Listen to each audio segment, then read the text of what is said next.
Broome is a coastal, pearling and tourist town in the Kimberley region of Western Australia, 2,240 kilometres north of Perth. The permanent population is estimated at 14,436, growing to over 45,000 per month during the tourist season. Broome International Airport provides transport to several domestic destinations. History. Broome is situated on the traditional lands of the Yururu people. It is often mistakenly thought that the first European to visit Broome was William Dampier in 1688. But he only visited the north of what was later named the Dampier Peninsula. In 1699 he explored the coast from Shark Bay to Lagrange Bay, from where he headed north leaving the Australian coast. Many of the coastal features of the area were later named for him. In 1879, Charles Harper suggested that the pearling industry could be served by a port closer to the pearling grounds and that Roebuck Bay would be suitable.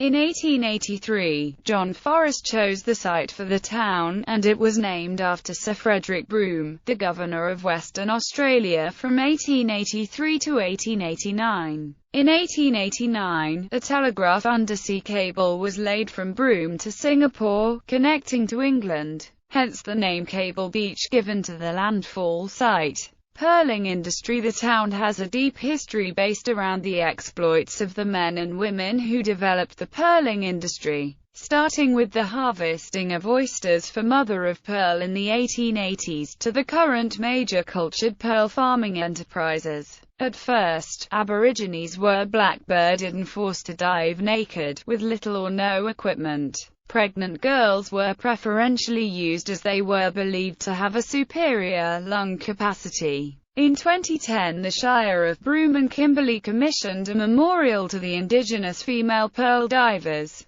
When slavery was abolished and diving suits were needed for deeper diving, Asians and islanders were given the dangerous job instead. Especially Japanese were valued for their experience. The riches from the pearl beds did not come cheaply, however, and the town's Japanese cemetery is the resting place of 919 Japanese divers who lost their lives working in the industry. Many more were lost at sea, and the exact number of deaths is unknown. The Japanese were only one of the major ethnic groups who flocked to Broome to work on the luggers or the shore-based activities supporting the harvesting of oysters from the waters around Broome. They were specialist divers and, despite being considered enemies, became an indispensable part of the industry until World War II. Each year Broome celebrates this fusion of different cultures in an annual cultural festival called Shinju Matsuri, which celebrates the Asian-influenced culture brought here by the pearling industry. Recent history. Broome was attacked at least 4 times by Japanese aircraft during the Second World War, and the worst attack was the 3rd of March 1942 air raid in which at least 88 people were killed.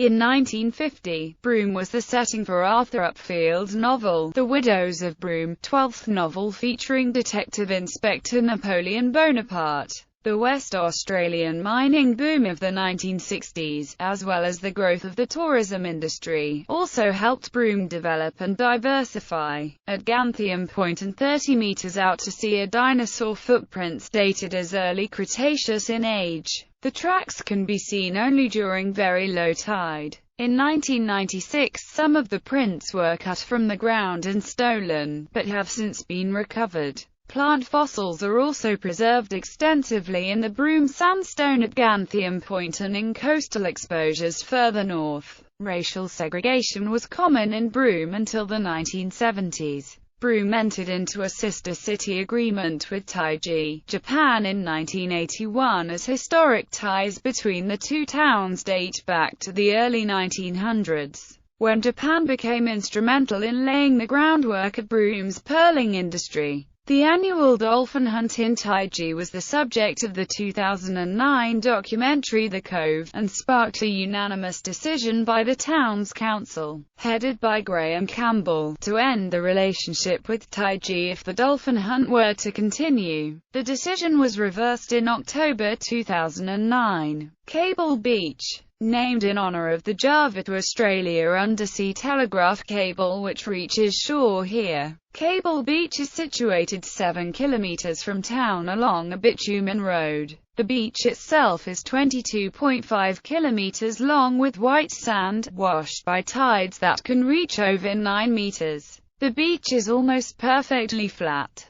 Caution is required when swimming from November through March as box jellyfish are present during those months. There have been cases where crocodiles have been sighted off the shore, but this is a rarity and measures are taken to prevent these situations. Four-wheel drive vehicles may be driven onto the beach from the car park. This allows people to explore the beach at low tide to a much greater extent than would be possible on foot. Sunset camel rides operate daily along the beach. Cable Beach is home to one of Australia's most famous nudist beaches. The clothes-optional area is to the north of the beach access road from the car park and continues to the mouth of Willie Creek, 17 kilometers away. Located directly east of Cable Beach over the dunes is Minya Park, a coastal reserve administered by a collaboration of the Shire of Broome and the Ruby Bee people. Roebuck Bay. Being situated on a north-south peninsula, Broome has water on both sides of the town. On the eastern shore are the waters of Roebuck Bay extending from the main jetty at Port Drive to Sandy Point, west of Thangu Station. Town Beach is part of the shoreline and is popular with visitors on the eastern end of the town. It is also the site of the famous Staircase to the Moon, where a receding tide and a rising moon combine to create a stunning natural phenomenon. On Staircase to the Moon nights, a food and craft market is operated on Town Beach. Roebuck Bay is of international importance for the millions of migratory waders or shorebirds that use it seasonally on migration through the East Asian, Australasian flyway from their breeding grounds in northern Asia. They feed on the extensive intertidal mudflats and roost at high tide on the red sand beaches of the bay. They can be seen in the largest numbers in summer, but many of the younger birds remain throughout the first and second years of their lives. The Broome Bird Observatory, sited in Pindon Woodland close to the northern shore of Roebuck Bay, was established by Birds Australia in 1988, and formally opened in 1990. The purpose of the observatory is to study the birds, learn how to protect them, and educate the public about them. A mixed black flying fox and little red flying fox colony of around 50,000 megabats lives all year in mangroves next to Broome Township's small Streeters jetty. They chatter and socialize loudly before flying out at dusk each evening. The bats are key pollinators and seed dispersers for native trees and plants. Climate. Under the Köppen climate classification, Broome has a semi-arid climate. Like most parts of the Australian tropics, it has two seasons, a dry season and a wet season. The dry season is from April through November with nearly every day clear and maximum temperatures around 30 degrees Celsius. Broome's annual rainfall average is 615.1 millimeters, 75% of which falls from January through March. Broome is susceptible to tropical cyclones, and these, along with the equally unpredictable nature of summer thunderstorms, play a large part in the erratic nature of the rainfall. For instance, in January 1922, Broome Post Office recorded just 2.8 millimeters of rainfall, while in the same month of 1997, the airport received 910.8 millimeters. Dew point averages at 24 degrees Celsius in the wet season and is as low as 8.4 degrees Celsius in the dry season. Frost is unknown, however. Temperatures during the killer months have dropped to as low as 3.3 degrees Celsius.